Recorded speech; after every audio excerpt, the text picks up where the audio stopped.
E aí, gente, tudo bem? Vamos então para mais uma aula de distribuição eletrônica. E aí agora a gente vai falar sobre distribuição eletrônica de íons. Quando a gente vai falar sobre distribuição eletrônica de íons, a gente vai precisar pensar no que a gente chama de ordem geométrica, né?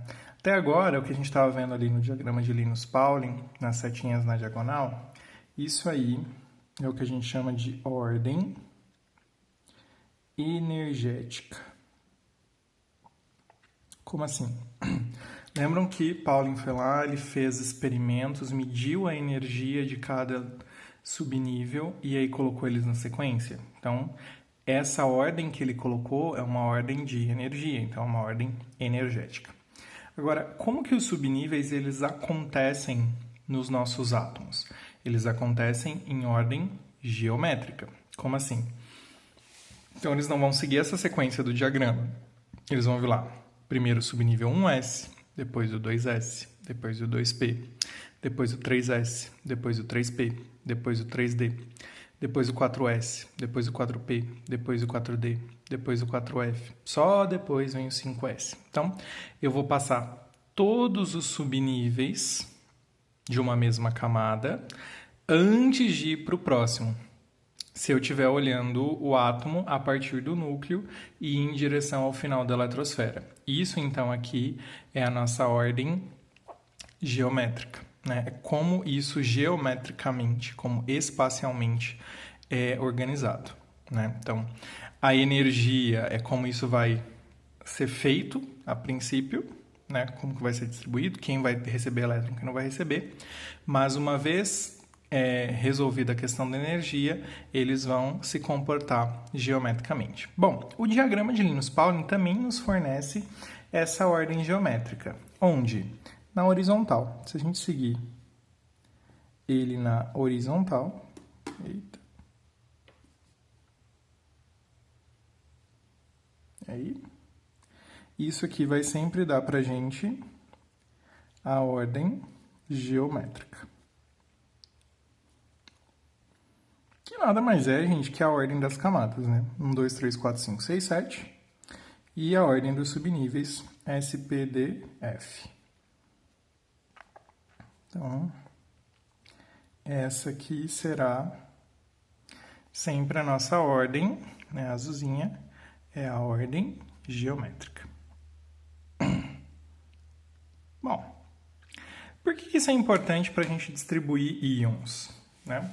Importante pelo seguinte, nos ânions isso não vai causar problema. Por quê? Num ânion, normalmente a gente só vai encher um subnível que ainda não está cheio. Agora, no caso dos cátions, eu vou ter que perder elétrons. E que elétron que eu vou perder primeiro?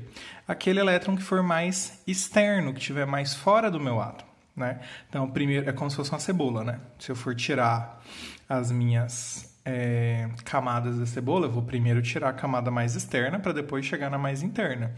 Nunca vou conseguir tirar a mais interna antes de ter tirado a mais externa, tá? Então isso vai ser importante nos cátions e eu já vou mostrar para vocês como funciona. Mas vamos ver como é que rola os ânions. Os ânions é moleza. O que a gente vai fazer? A gente vai pegar o número de elétrons no estado fundamental, que é 17, somar o quanto que ganhou por causa da carga, no caso 1, 18. E pronto, vou distribuir 18 elétrons. Mesma coisa aqui embaixo, 16 mais 2 elétrons que ganhou por causa das duas cargas negativas, 18 elétrons. Então, nesse caso, os dois vão ser a mesma coisa. Vou fazer uma distribuição só. E a gente vai ter o quê? Primeiro, começo lá com um S, então 1s2 não deu 18. E aí, vamos lembrar daquela regrinha que os três primeiros dão 10? Então, os três primeiros não dão 10. Então, 1s2, 2s2, 2p6. Então, 1s2, 2s2, 2p6. E os três primeiros dão 10. Então, sei que tem que chegar em 18, 10 é óbvio que vai ter. Bom, depois do 2p vem o 3s. Então, 3s2. Depois do 3s vem para o 3p. 3p6. 10 mais 2, 12, mais 6, 18. Essa, então, é a distribuição tanto do íon Cl- quanto do íon S2-, que tem 18 elétrons. Então, tranquilo. Para ânion, então, eu só somo aqui no número atômico a quantidade de cargas negativas e faço a distribuição, que isso não vai ter problema. Agora, no caso dos cátions, a gente vai ter uns BOs, porque não vai ser simplesmente, eu tenho aqui o magnésio é 12, perdeu 2 elétrons, então vou distribuir 10 e tá certo. Não, isso vai dar bastante diferença. Aqui no magnésio, não, mas vamos ver que no caso do ferro isso vai mudar. Então, vamos lá. Distribuição do magnésio. Como que a gente vai fazer, então, distribuição de cátion? Primeiro, você vai fazer a distribuição normal desse elemento e depois você vai tirar os elétrons. Então, vamos lá. Distribuição normal do magnésio. Magnésio é 12, então nós vamos fazer os 3 primeiros, que dão 10. 1s2, 2s2, 2p6. Então, os 3 primeiros dão 10. 2 mais 2 mais 6, 10. E, para dar 12, depois do 2p é o 3s. Então, 3s2. Então, 10 mais 2, 12. Só que eu não estou distribuindo magnésio, eu estou distribuindo magnésio 2+. Então, eu vou perder esses 2 elétrons. De onde que eu perco esses 2 elétrons? Da camada mais externa.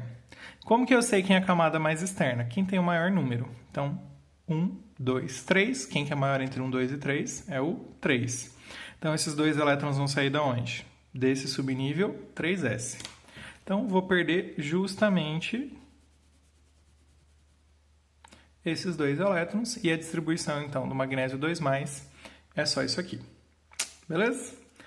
Bom, vamos agora para o ferro. O ferro é um caso mais complicado. Então, vamos fazer a distribuição do ferro. A gente tem, então, 26. Então, tem os 3 primeiros dão 10, os próximos 3 também dão 10, e aí o 3D chega até 10. Mas, no caso, não vai chegar a 30, vai parar em 26. Então, vamos lá. 3 primeiros.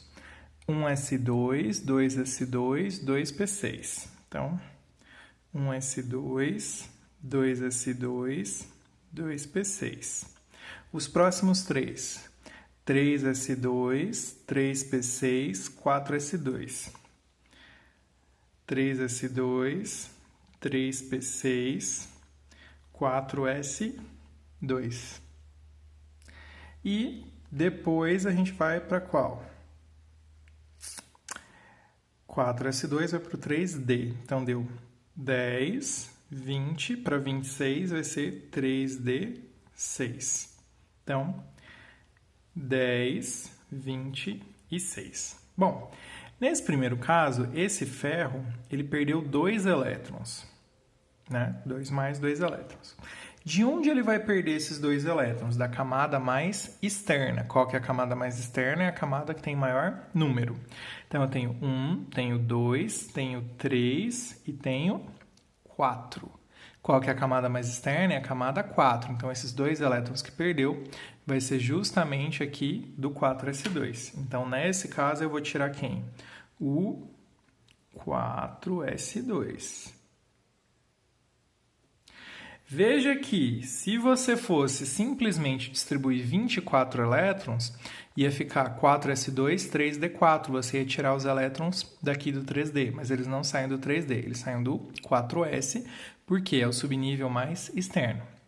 Lembra que eu tinha o elemento ferro, que tem essa distribuição aqui, prontinho, e eu tirei 2 elétrons do ferro pronto. Então, esses 2 elétrons vão sair de onde está mais fora. Veja que o 4s ele se encontra depois do 3d. Bom, beleza. Vamos agora, então, para o ferro 3+. Vamos fazer a distribuição original dele. Então, lembra, para cátion, faço a distribuição original do elemento, depois eu tiro os elétrons. Então, vamos lá. 1s2, 2s2, 2p6, 3s2, 3p6, 4s2, 3d6. Vamos lá. Bom, agora o meu elemento perdeu 3 elétrons. Esses 3 elétrons vão sair de onde? 2 vão sair do 4s, que é o mais externo aqui. Então, já vou tirar esses 2. De onde que sai o próximo elétron? Estou perdendo 3, já perdi 2. Ele vai sair 4s, antes do 4s está o 3d. Então, eu vou tirar um elétron aqui. Então, em vez de ser 3d6, vai ser 3d5. E essa vai ficar a nossa distribuição. Então, 1s2, 2s2, 2p6, 3s2, 3p6, 3d5. Beleza? Então, essa é a nossa distribuição dos íons. Então, recapitulando, para os ânions, simplesmente soma a quantidade de cargas, né, nos elétrons, tranquilo, isso mesmo, sem nenhum problema, e faço a distribuição. E no caso dos cátions, eu vou fazer a distribuição normal, como se não tivesse carga, e aí eu vou retirar os elétrons de acordo com a ordem geométrica. Sempre da camada mais externa, a camada que tem o maior número. E aí, se tiver mais de uma opção dentro da camada, primeiro o F, depois o D, depois o P, depois o S. E tá pronto. Tarefas aqui, então, sobre distribuição de íons. Então, a tarefa é vocês fazerem o íon escândio 2+, o íon ítrio 3+, o íon zinco 2+, e o íon cobre+. E aí, reforçando que o cobre ele tem distribuição irregular. Então, você vai fazer a distribuição teórica, mudar para irregular, e aí você vai tirar o elétron, tá? Então, cuidadinho ali com o cobre, ele tem uns detalhes. Bom, gente, por essa aula é isso. Qualquer dúvida, deixem nos comentários ou entre em contato comigo. Fiquem todos com Deus e até a próxima aula.